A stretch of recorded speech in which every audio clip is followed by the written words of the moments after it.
Olá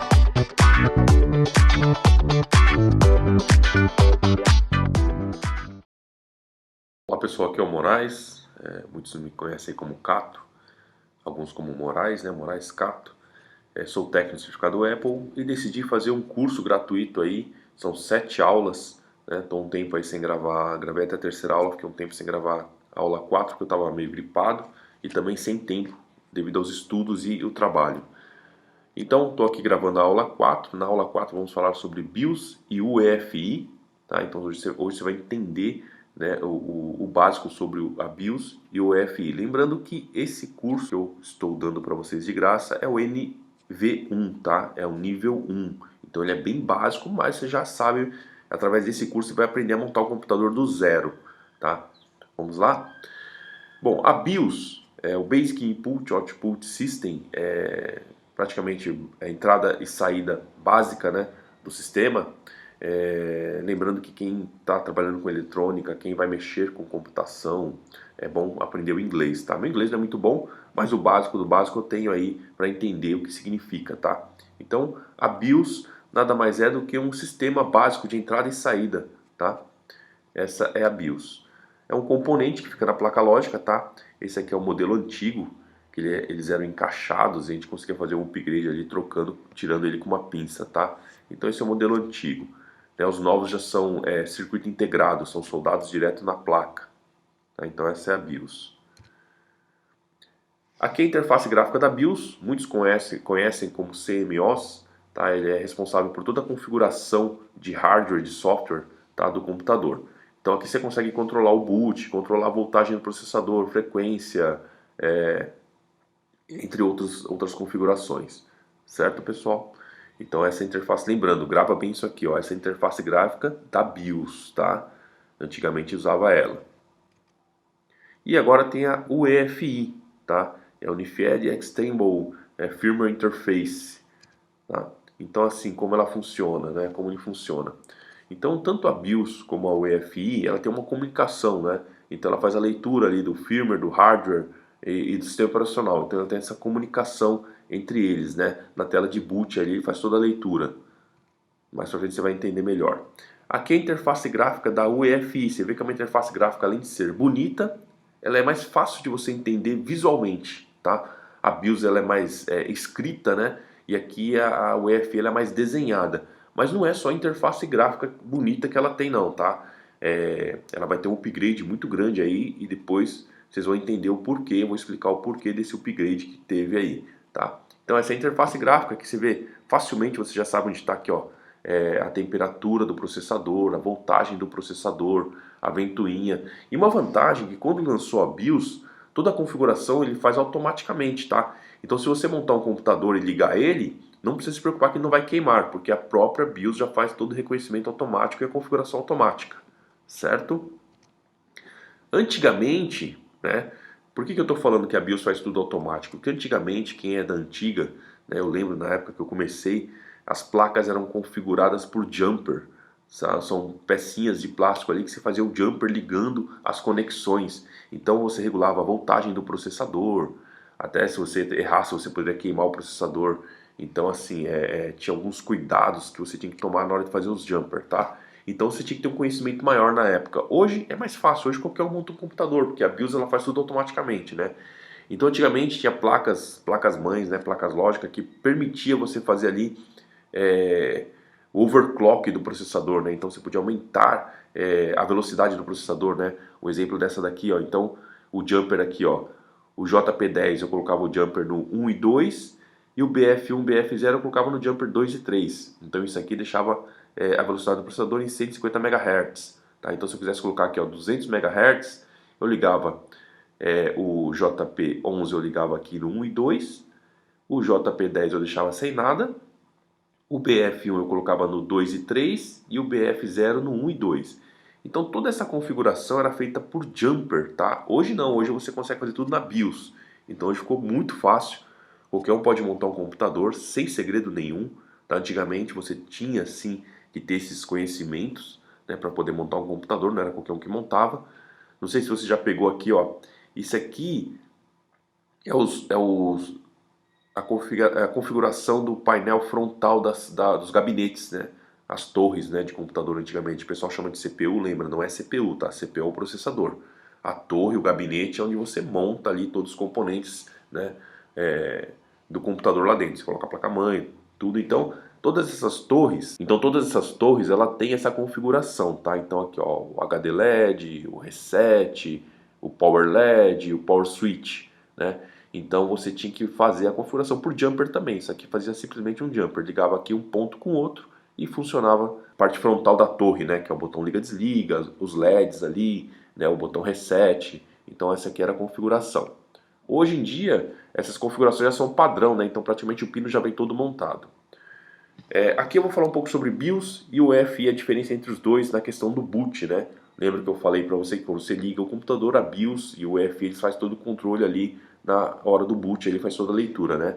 Então a BIOS, isso aqui é muito importante você lembrar, que a BIOS ela é MBR, tá? Então a BIOS ela é MBR, que é Master Boot Record, tá? Então ele faz o bootloader, o kernel e vai para o sistema operacional. O EFI já é simplificado, tá? Então é o formato EFI, muitos devem conhecer que já instalou o Windows 10, ele tem a leitura da partição EFI, tá? Então ele faz o EFI, o kernel e o sistema operacional. Então você vê que o boot dele é mais rápido, tá? Então ele faz a leitura menos ali, então ele é mais rápido, tá?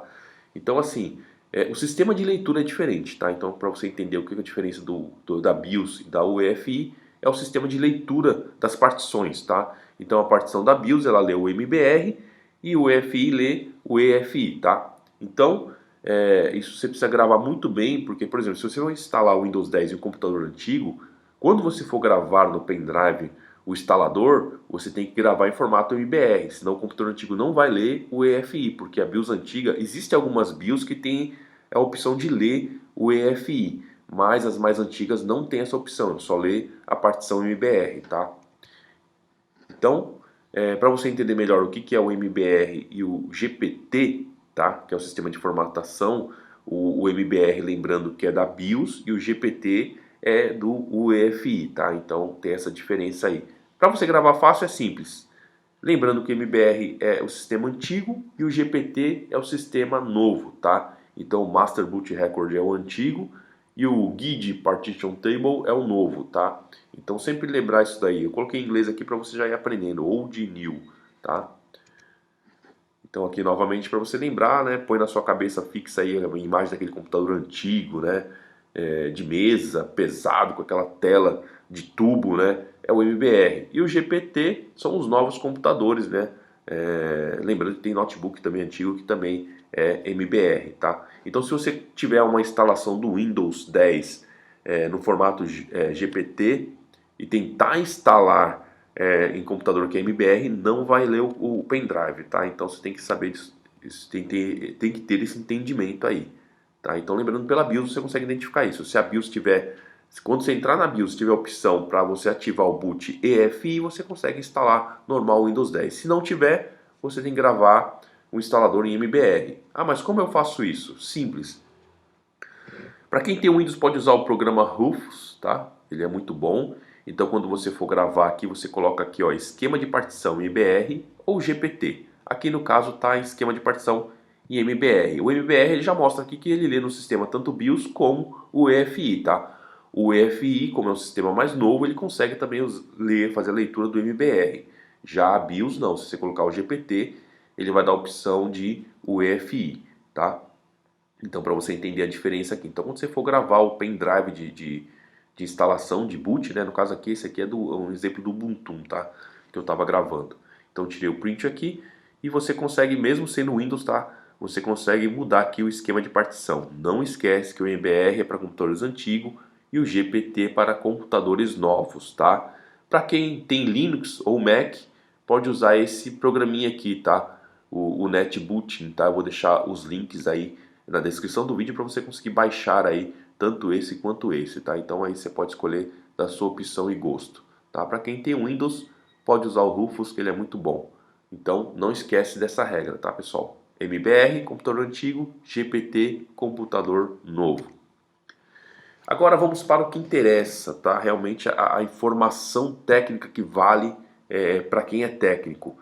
MBR, qual que é a diferença entre o MBR e o GPT? Bom, a diferença é a questão de suporte, né? De capacidade. Por exemplo, o MBR suporta até 2 terabytes de HD, tá? Já o GPT, ele suporta até um zettabyte. É muita coisa um zettabyte, pessoal. Eu nem imagino um HD com um zettabyte. Nem existe ainda no mercado. Né? O que você pode montar uma torre aí com um monte de HD, mesmo assim, para você chegar a um zettabyte é muita coisa, né? É 1 bilhão de terabytes, tá? Então, para você entender aí a diferença. Por isso que quem tem um computador antigo não consegue colocar um HD maior de 2 terabytes. Antigamente era pior ainda, né? Antigamente os computadores, quem tem um computador aí de 95, 94, nessa época aí, vai ver que os computadores eram limitados para 40, 80 gigas. Não passa disso. Se você colocar um HD de 1 tera, ele só vai fazer a leitura de 80 gigas, tá? Ou 40 gigas, dependendo do suporte ali. Por isso que é importante quem está montando o computador entender qual o limite, tá? Qual que é o tipo da interface que ele está usando, né, de suporte, o firmware de suporte, se é a BIOS, se é o UEFI e as suas limitações, tá? Então lembrando que o MBR, como é antigo, ele tem sua limitação menor que a do GPT, que é do UEFI, tá? Então aqui, questão de partição. O MBR suporta 4 partições primárias, então você consegue instalar até 4 sistemas operacionais, porque a partição primária é justamente a partição onde você instala o sistema operacional. Então aqui, se você tiver um MBR, você consegue instalar até 4 sistemas operacionais. Já o GPT não. O GPT você pode criar 128 partições primária e você pode instalar 128 sistemas operacionais. Lógico que ninguém vai instalar isso, né? Mas é o suporte que ele te dá aí. Né? Pessoas que trabalham aí com mais de um sistema operacional conseguem instalar até 128 sistemas operacionais. O formato de cada um, que é a BIOS e a UEFI, isso aqui é muito importante, nunca esqueça, tá? BIOS e UEFI. E o sistema operacional que ele suporta, tá? Isso também é muito importante. MBR suporta até o Windows 7, tá? E o GPT até o Windows 11. Então o GPT até o Windows 11 você consegue instalar. Agora, o MBR até o Windows 7. A não ser que você pegue, né, o Windows 10, grave na partição formato MBR, aí você consegue instalar. Lembrando que computador antigo com Windows 10 vai ficar lento, tá? Então se você não tiver pelo menos 8 GB de memória, um processador mais ou menos, seu computador vai ficar lento. Então não é aconselhável você instalar sistema novo em computador antigo. Mas sempre tem aquele que quer instalar porque não quer investir no computador novo. E aí você pode fazer essa opção, tá? Transformar o instalador do Windows 10 ou Windows 11 em formato MBR e fazer a instalação ali em computadores, tá? Mas existe aquela limitação de velocidade e tudo, pode ser que não agrade aí a utilização do usuário, tá bom? Bom, aqui para você entender, ó, isso aqui é uma coisa importante. Existem muitos problemas que dá no computador que às vezes só com reset na BIOS você consegue resolver.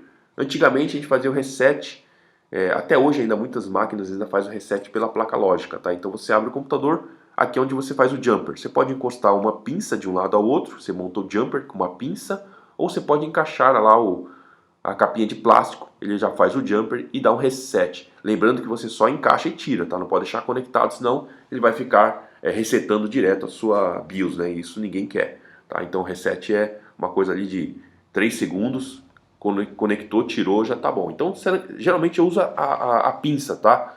Quando ele não é uma placa que tem a opção de 3 pinos, onde fica configurado de um lado e depois eu faço jumper para o outro para dar o reset, eu uso só a pinça. Dou um curto ali com a pinça, né, ligando os 2 pontos com a pinça, ou pode ser uma chave de fenda também. O importante é que você ligue os 2 pontos para fazer o jumper e dar o reset na BIOS. Você pode também arrancar a bateria, tá? Se você tirar a bateria e deixar 3 segundos, aí ele reseta a BIOS. Outro detalhe importante, se você tem um computador que toda vez que você liga, ele reseta a data, não grava a data, é porque a bateria da BIOS já está ruim. Então você tem que trocar essa bateria que ela não está gravando mais nada, tá?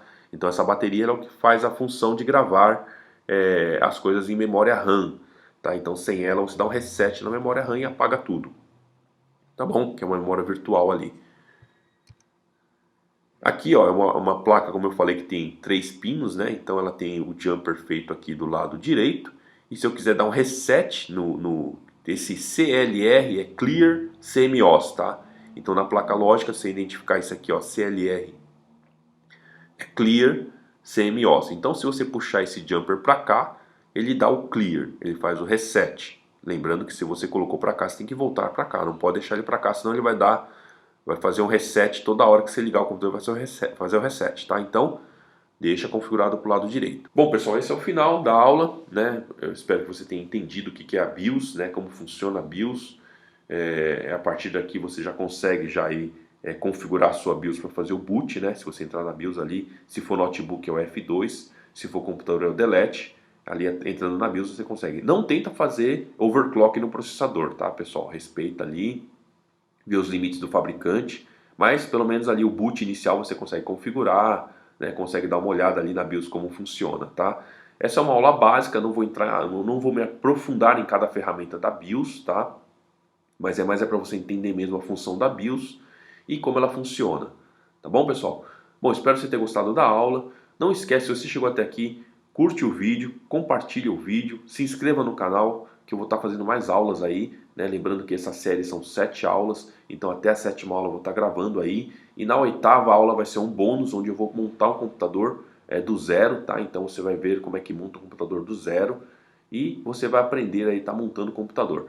E você também vai saber resolver problemas básicos, como formatar, instalar sistema, né? Dar um reset na BIOS, que é o que você aprendeu agora.